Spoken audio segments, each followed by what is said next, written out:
We are a species with a profound, terrifying case of collective amnesia. Since the moment we first pressed symbols into wet clay, we have been running away from a truth that the Earth has tried again and again to scream into our ears. We ask, where did we begin? We dig through the parched dust of Iraq. We scrape the lime from the bones of the Sphinx, and we send satellites to map the dense green silence of the Amazon, all in a desperate search for the first city, the first king, the first spark. We have built an entire identity around the ladder of progress, a clean, linear ascent from the darkness of the cave to the neon hum of the skyscraper. We have convinced ourselves that we are the masters of a mountain that took 6 millennia to climb. But the mountain is an illusion, and the ladder is a lie. We are not looking for the oldest civilization. We are looking for the only ones that were too slow to hide when the hammer fell. Human history is not a straight line. It is a pulse, a rhythmic heartbeat of rise and ruin, of expansion and total deletion. We are not the first to map the constellations or manipulate the atoms. We are simply the first to forget we had already done it. We are the inheritors of a world that has been scrubbed clean. We are the children of the 7th installation, wandering through a planetary graveyard that we have mistaken for a garden. To find the truth, we must stop looking at the pottery and start looking at the hardware. Consider the human brain. The biological machine sitting behind your eyes has existed in its current sophisticated form for at least 300,000 years. Anatomically modern humans, people with your capacity for quantum logic, for complex sorrow, and for engineering, have walked this planet for 3,000 centuries.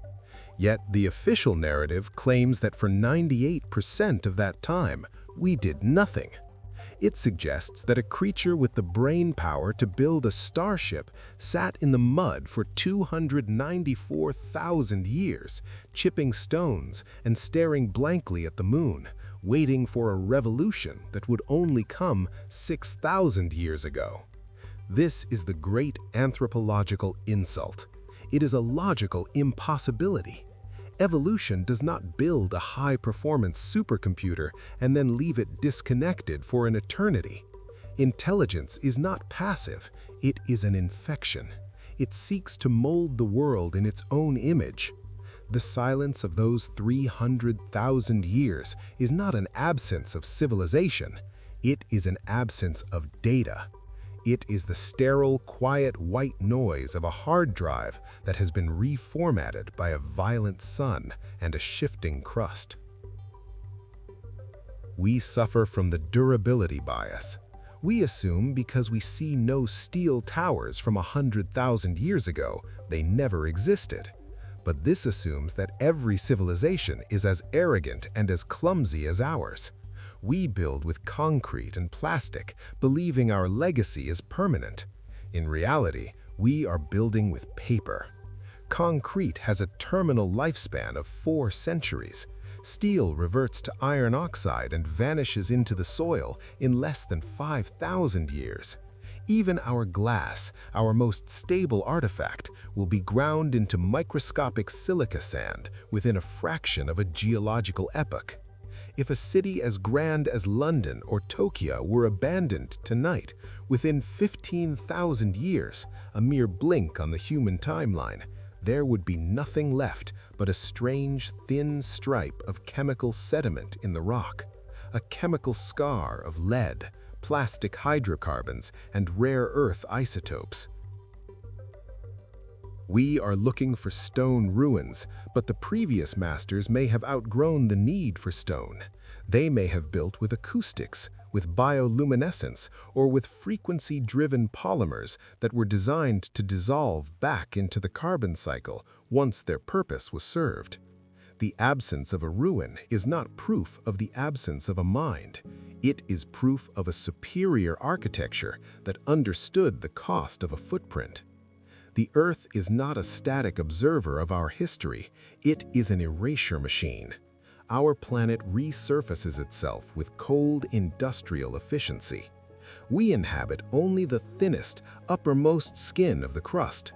The layers corresponding to the deep history of our ancestors are buried under miles of crushing pressure or scored away by the literal sandpaper of the cosmos, the glaciers.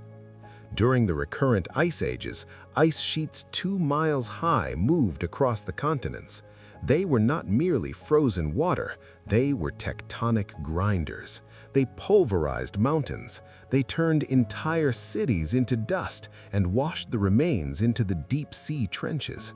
Any high culture that lived in the temperate zones before the last great melt was not just killed, it was liquidated from the record. Then there is the water. 12,000 years ago, the world ended. The ice melted not in a trickle, but in a series of catastrophic meltwater pulses. Global sea levels rose by 400 feet. The ancient coastlines of the world, the only logical place for a global trade network to develop, are now lost in the crushing dark pressure of the continental shelves. We are looking for a needle in a haystack, while the haystack is 1,000 feet underwater, and the needle has rusted into nothingness. Yet, there are anomalies, glitches in the matrix that the textbooks refuse to explain. We see Göbekli Tepe in the hills of Turkey, a megalithic machine appearing at the exact moment humanity was supposed to be learning how to plant wheat. Göbekli Tepe is not a beginning, it is a tombstone. It is the frantic, desperate project of a dying Civilization 6, trying to embed their mathematical codes into stone because they knew the reset was inevitable. It is the nursing home of an extinct technology, not the cradle of a new one. We must now reconstruct the cycle. We must look at the 7 installation theory, where each human rise was distinct, each reached a singularity, and each was deleted. Epoch 1, the frequency harmonizers. 80,000 years ago, before the Toba supervolcano darkened the sky, there was a civilization that did not use external tools. They mastered the resonance of the planet itself. Their cities were built of sound and vibration, their history recorded in the water crystals of the earth. Toba buried their world in ash, and the cold years that followed turned their science into the voice of the spirits. Epoch 2, the Thalakats. 50,000 years ago, during a lush interglacial window, humanity took to the seas. They mapped the world with the precision seen on the Piri-Reis charts.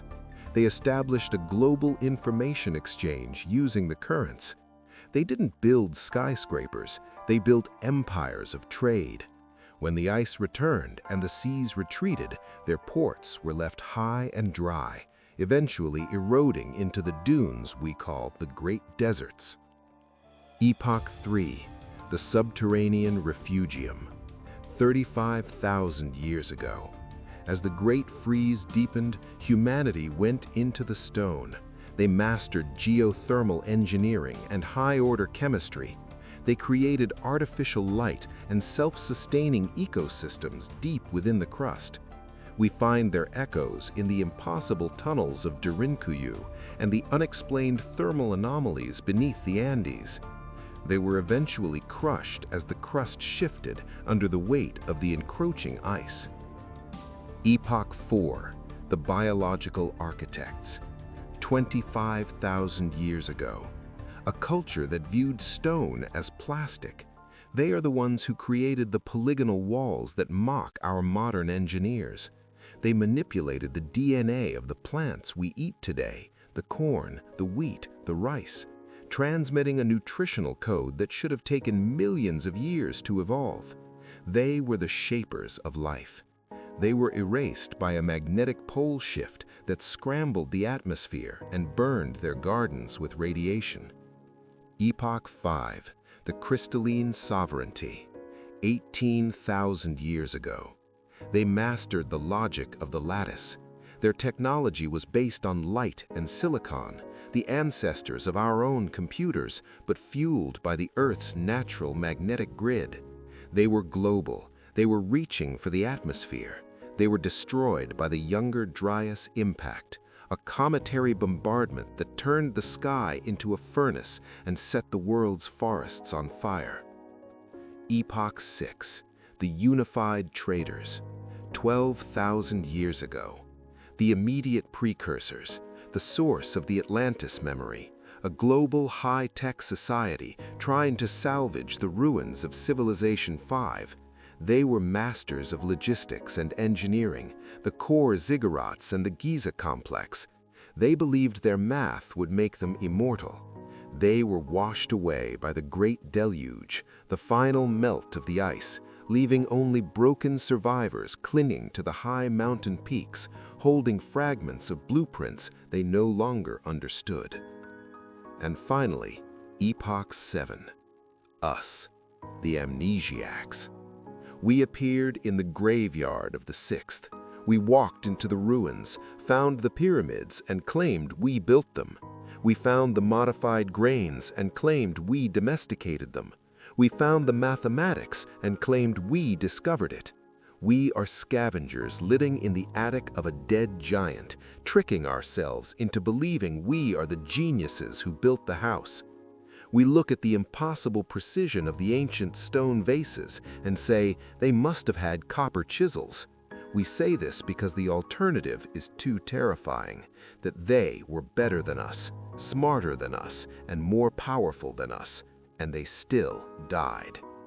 If Civilization 5 could melt granite and still be erased, what hope do our towers of glass and steel have against the rhythmic clock of the Earth? Progress is not guaranteed.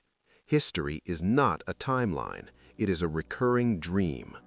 We are currently sitting at the top of the wheel, basking in the brief, warm sunlight of a planetary afternoon, but the wheel is turning.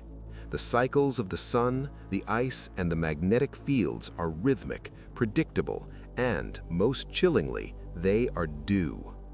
We think our microchips make us eternal, but the masters of Civilization 3 thought their ice faults were eternal. The architects of Civilization 5 thought their stones would endure forever. They are gone. They are the silt on the ocean floor and the dust in the wind. We are Civilization 7. We remember the myths, but we have lost the meaning. We are building our world on the fault lines of ghosts, and the cycle is not finished with us yet. The silence is coming back.